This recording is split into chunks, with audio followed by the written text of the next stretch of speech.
Until now, I've always associated Southwest Airlines with two things: a unique boarding process and open seating.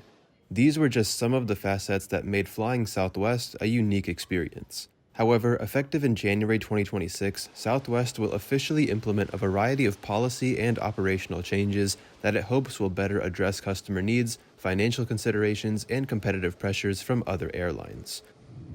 As I fly back from Honolulu to Kona, I'll not only cover the flight, but also document what could very well be my last ever time experiencing the very things that made Southwest Airlines unique.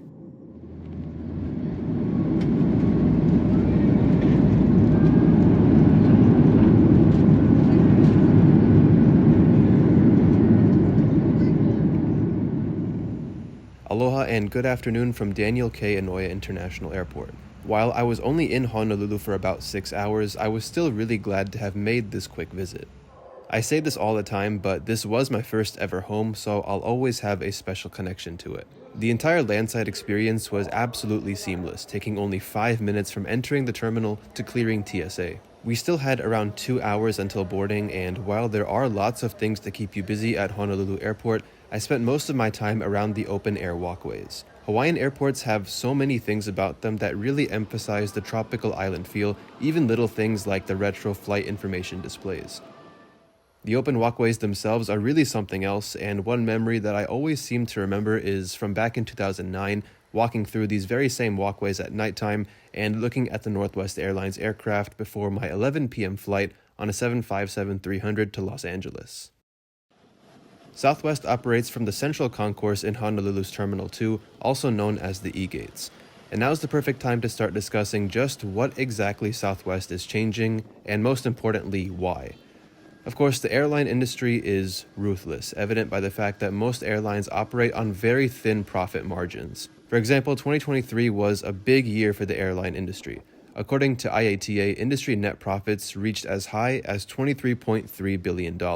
Still, the industry average profit margin for commercial airlines remained at just 2.6%, a value that hasn't changed very much in the years since, and still is not expected to change anytime soon because factors like fuel, labor, inflation, and supply chain pressures keep contributing to high costs. With this in mind, airlines have become more cognizant of squeezing out extra revenue wherever they can. In the case of Southwest, this came down to eliminating many of its beloved complimentary perks and making them into forms of ancillary revenue. Remember, free checked bags fly here? Not anymore. Until May 27, 2025, passengers were able to bring 2 checked bags for free on Southwest. As of the following day, the airline joined everybody else by now also charging passengers for checked luggage, with only Rapid Rewards A-List and credit card members still eligible for free checked bags. Now, you have to give Southwest its credit. The fact that as a primary domestic U.S. airline, that it lasted this long offering each passenger 2 free checked bags is impressive. Sadly, the airline industry isn't any less cutthroat nowadays, and Southwest operating margins have always been rather thin. Beginning to charge for checked luggage is one way Southwest can please its investors because, forget the passengers, the airline needs to make money.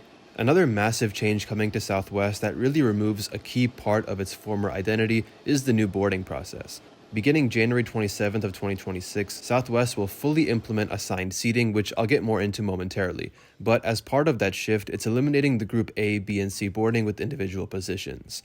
Instead, Southwest will adopt the same thing we see across most other airlines, a boarding process with groups numbered 1 through 8, which I'm honestly in favor of since it'll eliminate many chaotic aspects of the previous boarding process. But therefore, it won't be much longer until those iconic boarding pylons you see at every Southwest gate will become historical artifacts.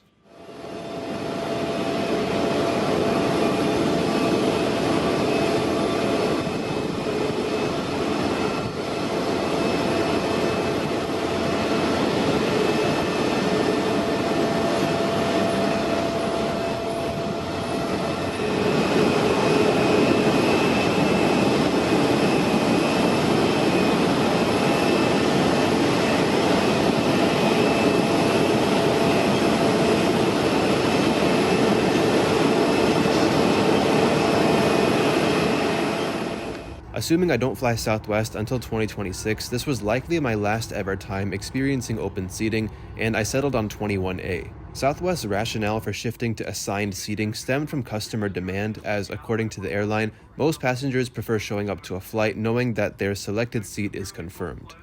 Over today, open seating here at Southwest is always take any seats you like, folks. Once you've made your selection, go and step out of that aisleway for us. Southwest's seat selection model will be similar to most other airlines, with seats behind the exit rows being free to select, while exit rows and all rows ahead, including new designated extra legroom seats, will be available for purchase. That is, unless you're a status member, in which case you can get those for free. Southwest is also gradually featuring in-seat power across its 737 MAXs, with all newly delivered aircraft coming with it already installed.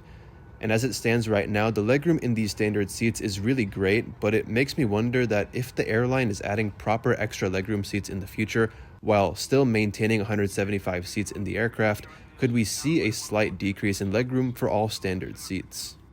Seatbelt sign to look across your hips or anytime you are seated. We have 8 emergency exits and 2 forward exit doors, 4 overwing window exits, and 2 exit doors at the back. The signs overhead and lights on the floor lead to those exits. If an evacuation is necessary, follow flight attendant commands and leave everything. This aircraft is equipped with life rafts. We got 4 on board, 2 up front, 2 up in cabin.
Charge your electronic devices is on. They remain in airplane mode. The fasten seatbelt sign is on. Please remain seated any time this sign is on. We have 3 lavatories on board, 2 in the back, 1 up front, and no time. Moving further on the topic of policy changes, Southwest has already adopted a new structure of fare classes, replacing Wanna Get Away, Wanna Get Away Plus, Anytime, and Business Select with Basic, Choice, Choice Preferred, and Choice Extra.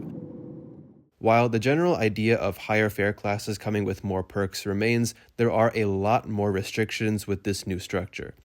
Previously, if I booked a Wanna Get Away fare, the previous cheapest option, I'd still be able to pick my own seat with open seating, board in Group A if I checked in early enough, and be eligible for free same-day standby, among other things. However, with the basic fare, the new cheapest option, I'd now have to pay to select a seat or be assigned one at check-in, I'd be boarding last in Group 8, and I wouldn't be eligible for free same-day standby, among other perks. Overall, adding this new fare structure with more areas for passengers to pay for certain things will contribute to more revenue streams for Southwest, which I already touched on earlier. And while it is sad to see the old Southwest go, it makes sense why these changes are being implemented. Not only are they to please the airline's investors and shareholders, but also to be more in line with competitors and also improve operational efficiency.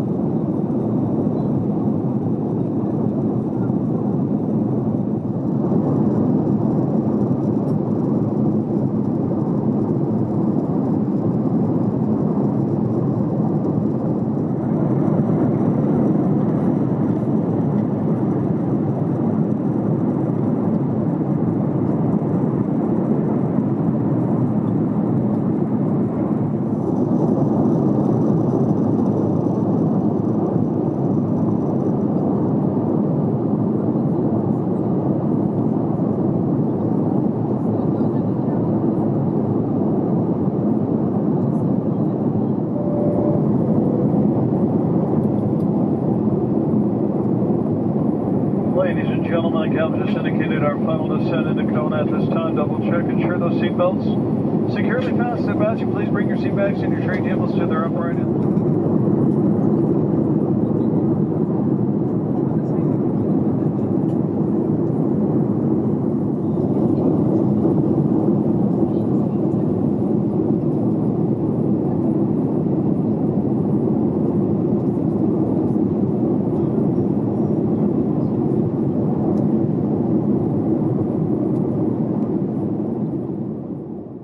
After a very short cruise, we begin our approach into Kona, which brought us in from the north for landing on runway 17.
And welcome back to Kona after a fun little day trip and also 2 fantastic flights on Southwest.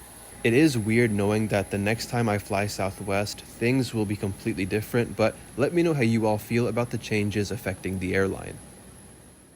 This would be my last evening on the islands before being right back at the airport the following morning to begin my journey back home. I hope you enjoyed today's video, and until I see you next time, aloha.